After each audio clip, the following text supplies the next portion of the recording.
Yo guys, so I want to create a very short video. This is an impromptu video. As you can see the time, I've just sat down and decided, you know what, I'm just going to create a video because I'm addicted to creating videos.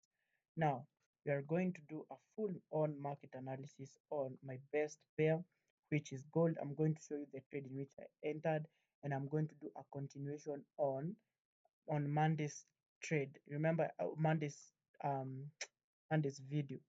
So what we saw on Monday, as I was telling you guys, is I saw as if price had given us an indication, a bearish indication in gold correction, and I thought it was continuing. But the reason why I wasn't full on with bearish move is because every time price does this for gold, that you not even for gold, for every market, when price gives you an impulse, it is always correcting. So for me to say that you see, I have to trade within this correction. So for me to say that gold is bearish, for me to sell gold, I need to see gold giving me bearish structure. But in the moment, you can clearly see in the daily time frame, gold is pretty bullish. So for me to start selling gold, I need to see gold being bearish. And as well, and you cannot see this in the daily time frame. So what I did, I zoomed into the lower time frame, which is the 4-hour time frame, and my job, I don't know why the laptop has done that, and my job was clearly to spot levels in the 4-hour time frame so that I can get trades. So as you remember, on Monday I had marked that area, and I was telling you guys that price has become bearish after giving us this glitch. This was the market open glitch. Now I'm going to zoom into the 1-hour time frame so that you can see what I'm seeing clearly. And you remember, guys, I was looking forward for a sell trade because at this level we had buyers, but I told you that I'm not going to execute the trade simply because it was on a Monday. You see, somebody who is a new beginner trader, I know he executed sales and he was like, Alan, why didn't you execute the same trade as I saw? Yes, this is a clean setup. You can see this is the level of buyers. Price gave us an indication, clean indication, it's correcting. But the problem is it was on a Monday. Most of the times when price gives you a setup on a Monday, it doesn't last for long. It's a break-even trade, but the largest percentage of time that trade is a false trade. So price immediately after hitting that level, it started pushing to the upside. And yesterday during your session, I got into the buys at 4,800 around here. Stop loss I was placing, I think, the hell. Oh my God, don't tell me. Yeah, okay, that's great. Yeah, I placed my stop loss at that level, and my take profit target. I didn't put a take profit target. I wanted to have a soft TP. By soft TP, I mean a take profit target where you move your stops to break even instead of putting a hard TP. A hard TP is where you place a take profit target at like a literal take profit target. A soft TP is a soft TP for take profit target is you don't put any take profit target, but you monitor trades and you move stops to break even. So in this case, I woke up today and I saw this bearish move and I closed the trade. I didn't make much profit, but this was the trade. You are supposed to put the take profit target to a hard TP to around that level. I left the trade because of one thing. It's because I am a firm believer, as I said, that whenever price gives us a glitch, a market open glitch, the glitch has to be filled. The glitch has to be filled by force. But you can see, you can clearly see the same pattern here. Price gave us a glitch, occupy the glitch. Price gave us the glitch again, we have a little glitch. So I'm expecting price to sell back to this level,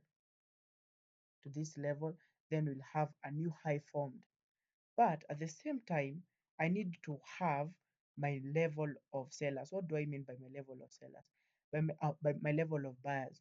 I need to have a level in which if price breaks beneath this level, I'll know that the market has reversed. And as you can clearly see, this is my recent low.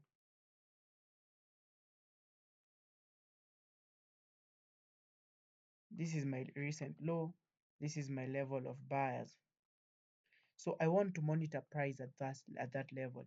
Now the next trade will be an ICC above 4,833. Now we can delete that so that we can have cleaner charts.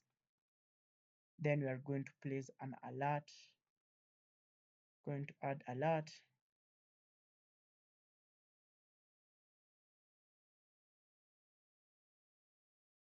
Going to add alert at 4833.12.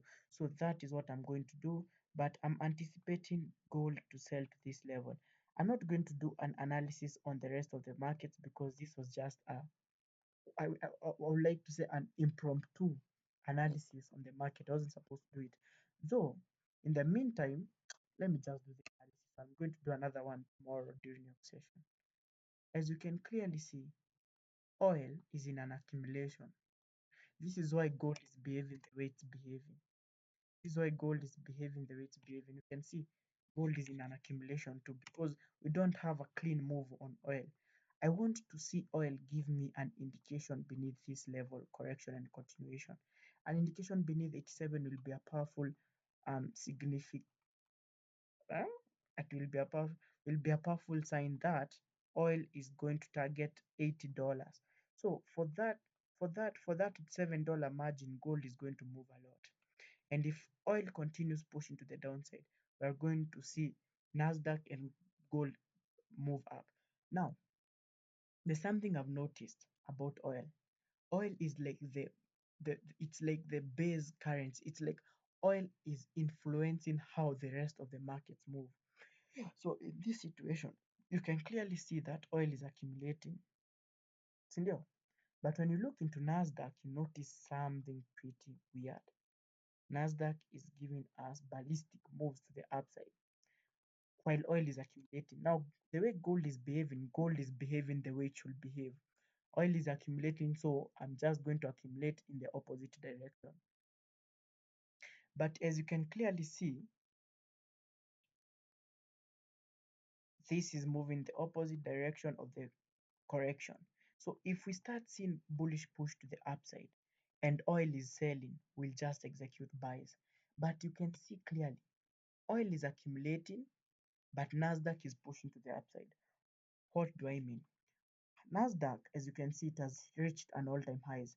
I was talking to myself and I was telling myself, like literally, I've been craving for this trade. You guys don't understand it. I've been looking forward for this trade since the year began. And today is the 16th of February of April. Like this trade has completely uh what am I saying? This trade has manifested itself. I was looking forward for this trade since January 20, January 26th. I was looking for this buy on Nasdaq, but now it has come to fruition. But I am so skeptical of this because of the fact that is oil is stagnant. So not until I see oil pushing the downside. Because if oil start moving up, Nasdaq is going to sell. The reason why we see Nasdaq pushing up is because oil is down. So I want to see Nasdaq push up a little. So push up a little, give me a correction, then a continuation to the upside. And I don't think, do I have an alert on us? I don't have an alert on Nasdaq. Yeah, I have an alert on Nasdaq. Where is that alert? Oh, the alert is here. We're just going to wait and see. So I think we are going to see oil move a little bit up because for Nasdaq to give us a correction, for Nas to give us a correction, oil must move up. So we will see oil move up. Oh yeah, and that now it makes sense. We'll see oil move up so that gold will be able to come down to this glitch, to this market open glitch, hit it, fill the glitch, fill the orders that were the algorithm wasn't able to read at that area, then continue this upward movement. So what we'll see in oil, let me try to see where oil is correct. I can now see it clearly. I can now see it clearly. I think oil is going to give us a proper correction. We might try to use the Fibonacci retracement tool. Let's see.